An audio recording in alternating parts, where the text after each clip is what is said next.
Ako, sabi ko nga sa inyo, kakaiba talaga itong kaibigang Mama Ogie Diaz natin kasi pag may pinapuputok siyang lahat pumapatol, lahat naguguluhan. At hanggang nga ngayon, curious pa rin ang mga tao doon sa issue ng power couple. Ito pagpasok ng 2026, January, pinag-usapan niya, di ba?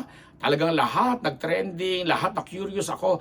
Nakailang media conferences nang napuntahan ko, naka-attend pa ako ng isang screening ng pelikula. Talagang tinatanong ako, sabi, "Uy, ikaw alam mo, hindi ko po talaga alam."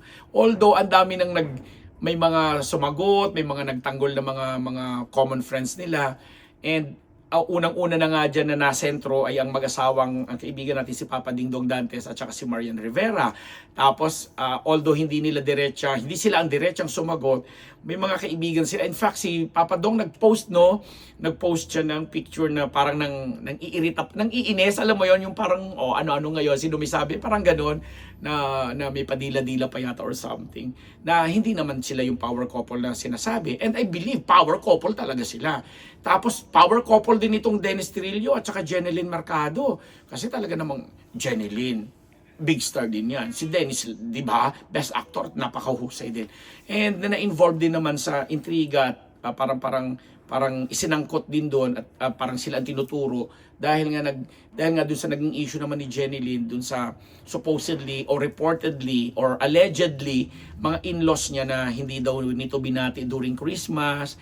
Tapos parang hindi naman daw ito yung unang beses na ginawa ito ni Jeneline. Plus meron pang dagdag na chismis na kaya daw pala hindi umatin si Jeneline sa mga family gathering or function ng pamilya ni Dennis kasi parang hindi nito kasundo ang mga in-laws niya. May mga ganon.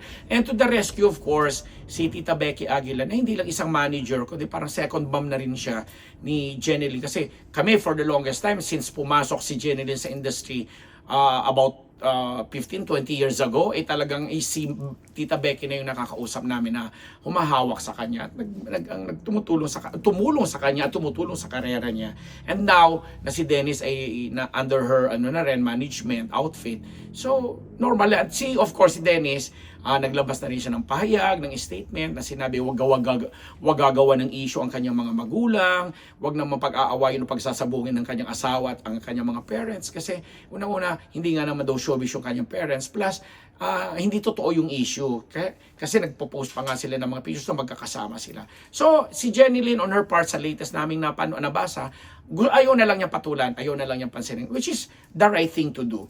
And then pumasok din dyan as power couple na sabi na on the brink of hiwalayan o separation sina Zoren Legaspi at saka si Carmina Villaruel. Well, gusto kong maniwala na yes, power couple nga sila kasi yung mga anak nilang mga sikat na rin naman ngayon. At saka si Zoren, kahit hindi naman siya hindi niya na-achieve yung tagumpay ng isang leading man, ay very visible at relevant pa rin dyan. And lalo na si Carmina. And may mga nabasa naman kami at meron kami mga kaibigang tinawagan na nagsasabi, nako, sinakyan na rin lang yan kasi wala naman silang maiturong power couple kuno na may ganyan. Lalo pat wala namang issue. Sila pa mang dalawang gagawa mo ng issue na napaka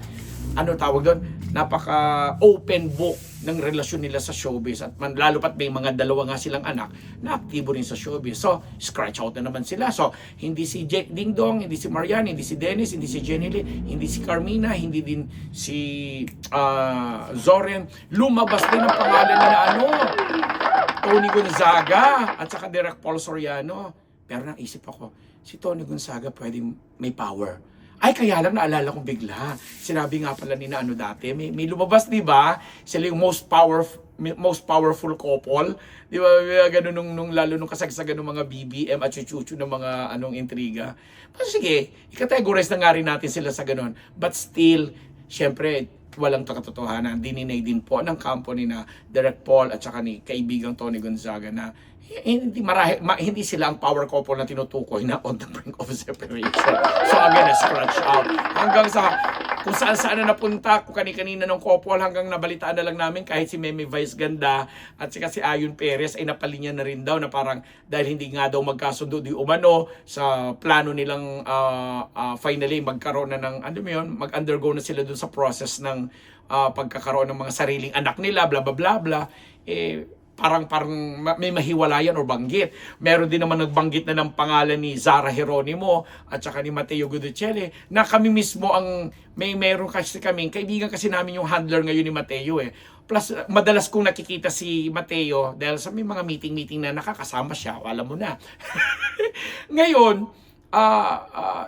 i-scratch out na naman kasi porque nga hindi masyadong active itong si Sarah sa mga gawain niya sa showbiz. Kasi nga, alam natin, nagko-concentrate siya sa buhay pamilya niya. Plus, yung negosyo na itinuro sa kanya ni Mateo na ayusin. Plus, may mga iba pa doon. Sino pa ba yung mga couple-couple dyan? Buti na lang ako, wala akong partner, kaya wala akong ka-power. Wala akong ka-power! So, at nakakatawa dyan, Mama Oj, babalikan ko kay Mama Oj, kasi parang kay Mama Oj yata nagsimula yung blind item. Kay Mama Oj ba yung nagsimula? Hindi ko confirm ha, pero ngayon ang sinasabi ni Mama Oj, wala, natabunan na yan kasi may bagong blind item na naman di umano na lumabas yung tungkol dun sa isang mati ni Idol na heartthrob na sikat ngayon pero hindi pa raw tuli. Yun. Mas parang iniwanan muna sandali yung power couple na naiintrigang nasa stage ng paghihiwalay or maghihiwalay dahil gustong malaman ng lahat, especially ng mga kapwa Becky dyan at mga ka-LGBTQ chuchu dyan kung sino itong Pero sinabi mo hindi pa tuli, lalaki yan, ano ka ba? Although sa ibang bansa, di ba, may nagpapatuling mga babae, di ba? May mga pinuputol sa ano na. But anyway, that's beside the point. Ang sinasabi lang natin dito sa showbiz, may bago namang pinag-iinit ang blind item at ito nga yung tungkol doon sa ang mati ni Idol at heartthrob na sikat ngayon pero hindi pala daw tuli. So natabunan for a while pero aabangan po natin yan dito sa Unbettable Channel kung ano ba talaga ang katotohanan din. And on that note, pansamantala kami magbababay at magkikita-kita tayo uli sa lahat ng mga ka-Team Unbettable dito sa YouTube channel, sa lahat ng mga readers po namin sa Bulgar Hataw at saka sa Chronicle PH Manila. Magkikita-kita rin tayo sa iba pang platform. And mali, nagpapasalamat ako sa Maritas University na 3 taong ko rin pong nakasama at kayong mga subscribers doon at mga nalulungkot man kayo pero huwag kayong malungkot dahil may Unbettable Channel pa naman. Nagpapasalamat, Ambet Nabus!